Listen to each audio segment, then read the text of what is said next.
Hi, everyone. So welcome to this special series of interview with past YMP Award winners. As many of you know already, the award, the YMP Awards recognizes young professionals, so a male and a female, who over their career or in the past year have demonstrated exceptional leadership skills, innovative thinking, and provided values for their companies, their shareholders, and themselves.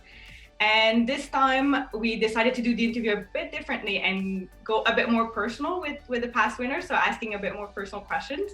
And today my guest is Catherine Raw, the COO of North American region for Barrick.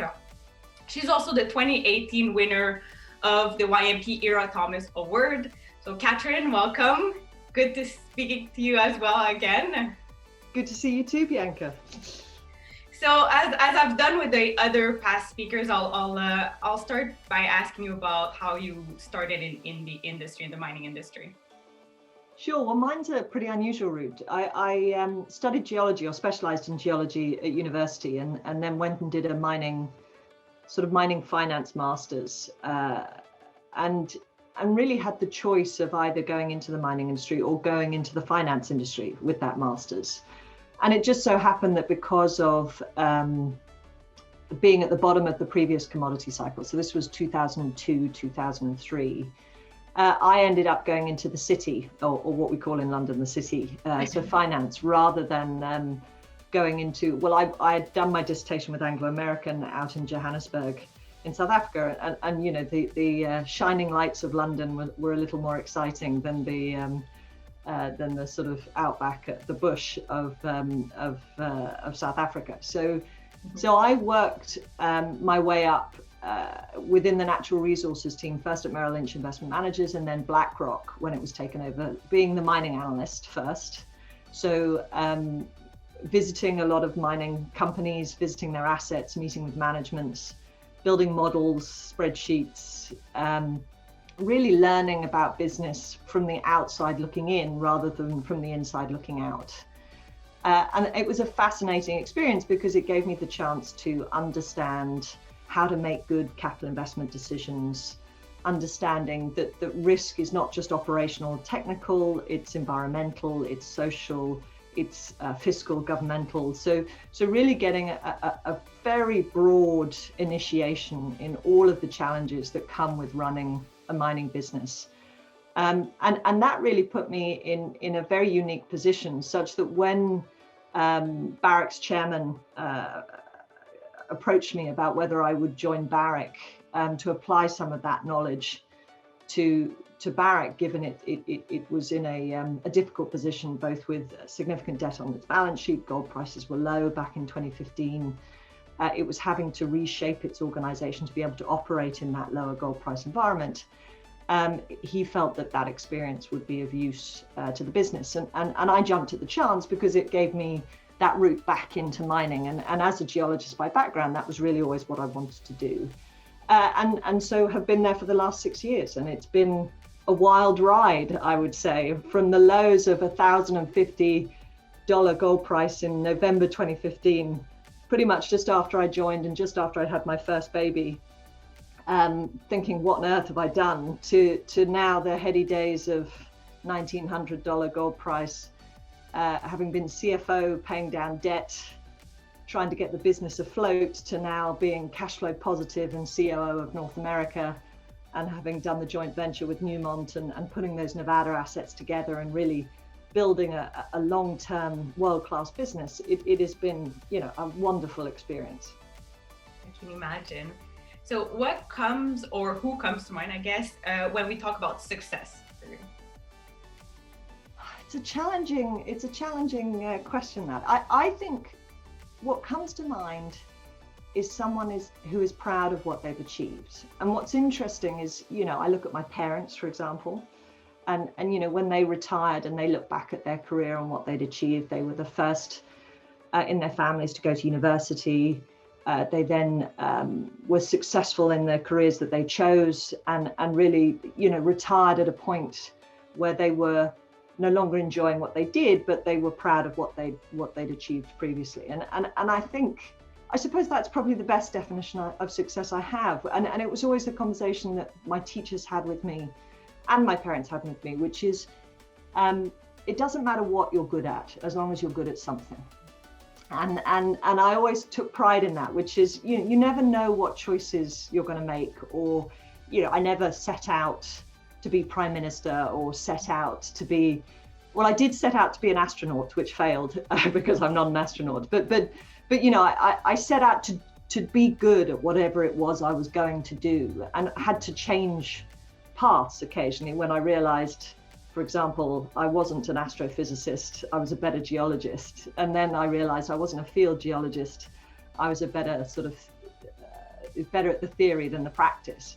But with each step, you say, okay, I can do this and I can be good at it. So for me, I think that is the definition of success, which is to be proud of what you've achieved, to feel that you're at the forefront and the top end of what you're doing, and to constantly want to make progress, and to be able to illustrate that progress.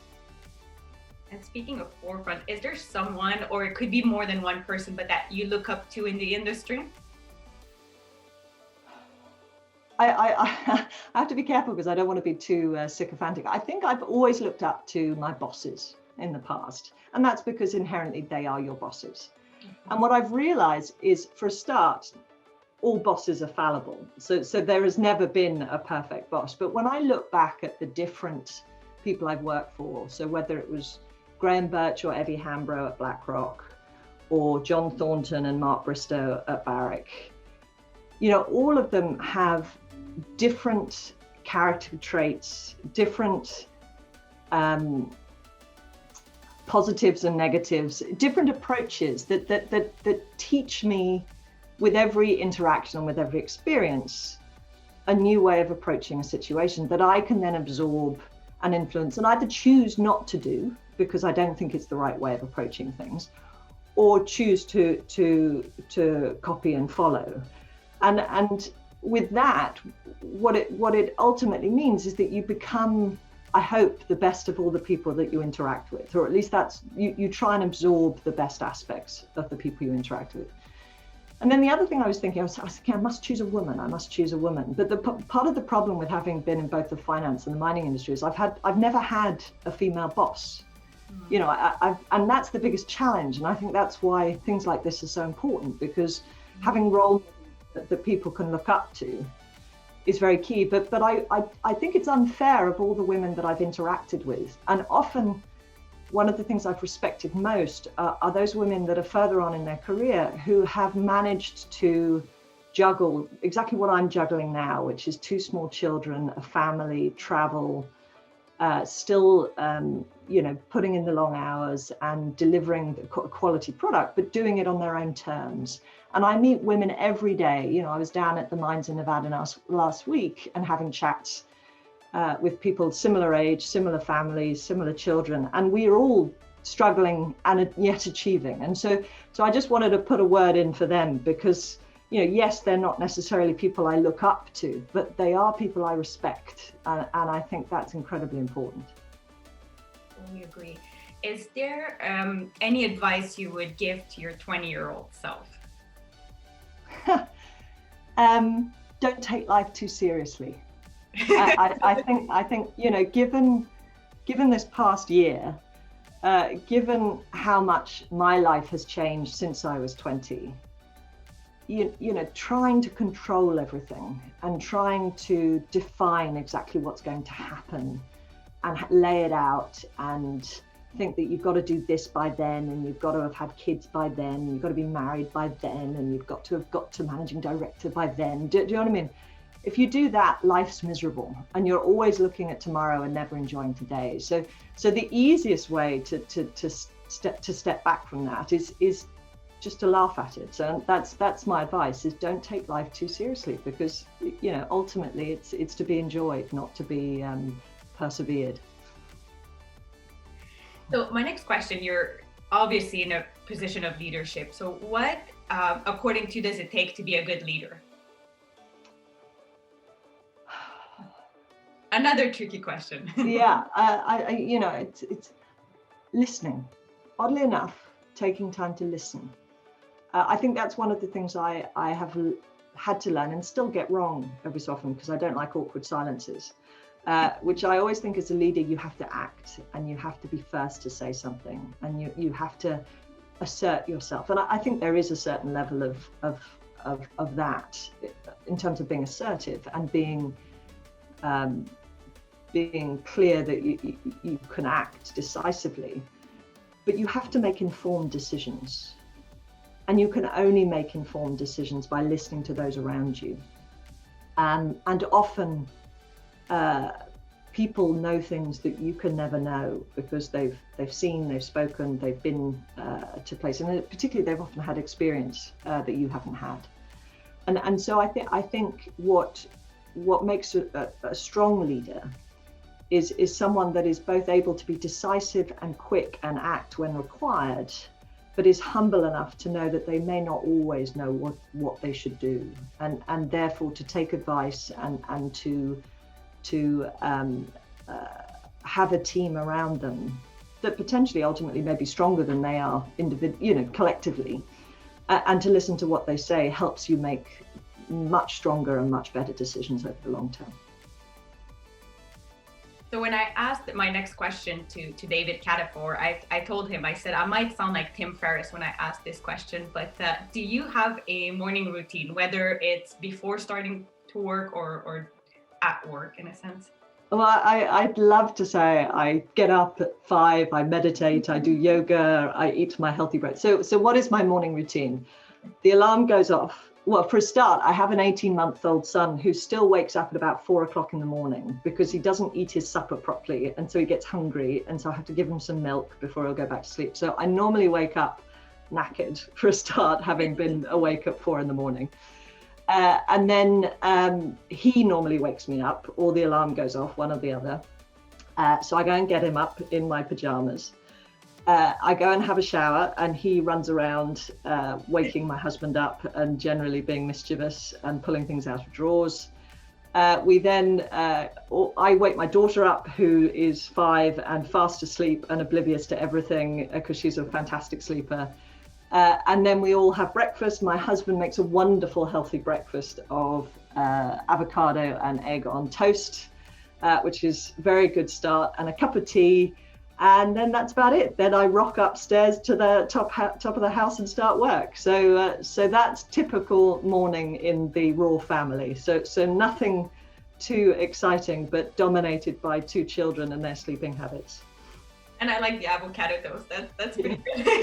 Yes, that's my one touch of California to my otherwise very dull, mundane morning.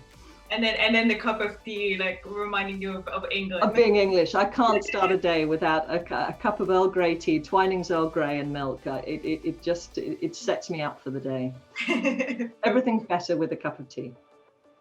And is there a book you've given the most to others? So this was really hard because first of all, I realized I haven't given me. Oh, well, I give my father books all the time for Christmas and for birthdays.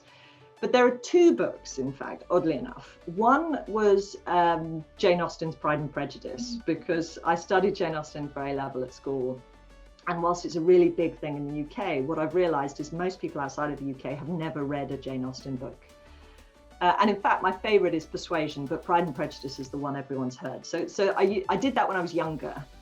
It's a bit odd to give people Jane Austen now. So more recently, and it was a book that was given to both me and my husband completely independently. We've both now read, and it is fantastic if you're into the environment and ecology. It's a book called Wilding by Isabella Tree, and it's about an estate in Sussex in England, where essentially they returned it to pre-industrial agricultural revolution days, and the impact that had on wildlife. Obviously in mining, we make a huge impact on the environment, and it's something I'm very conscious of, and always have been very conscious of how we mitigate that risk. What are the environmental actions that we take to limit the impact as much as possible? But also in my personal life, we have a farm back in England, and birds have always been a big part of my childhood growing up, and being able to encourage and bring back wildlife, and specifically birds, bees, and butterflies, is a big part of my ambition for the farm we've got in Hertfordshire. So anyway, I really recommend it because it's a sort of memoir and a investigation research project on the act of just letting nature take care of itself, rather than trying to force improvement, and what happened over a 20-year period at this estate in Sussex. So it's called Wilding, and I definitely recommend it. Is there any plans you can share with us for 2021, whether it's in your role or with the company? Well, so first, getting vaccines for all of our employees in North America. So interestingly enough, I've got a meeting later today with the Ontario Business Council to try and work out the vaccine rollout plan for Canada, and in particular Ontario, where we've got Hemlo Mine in Northern Ontario, and then our corporate offices. And then I'm also on the COVID task force down in Nevada, the state COVID task force in Nevada, to understand the vaccine rollout down there, and how we can get our employees vaccinated. Not just our employees, in both around Hemlo and Nevada. We have a big Native American, obviously, in Nevada, First Nations population, and trying to make sure that they have access to vaccines as a priority, and then looking at our employees, and in particular the vulnerable and the critical employees, and then just working through that. So that's priority one for 2021. And I think the other big part of my role this year is going to be around the new administration in the US. So the Biden administration, really understanding and engaging positively with that administration, that ultimately, having an environmental mandate, focusing on a green economy is perfectly in sync with also having a strong mining industry, and being able to engage in that way, and understand how, as a mining industry, we can contribute to the economy, as we're probably going to see higher taxes for businesses across the US, but also specifically royalties and increased taxes for mining.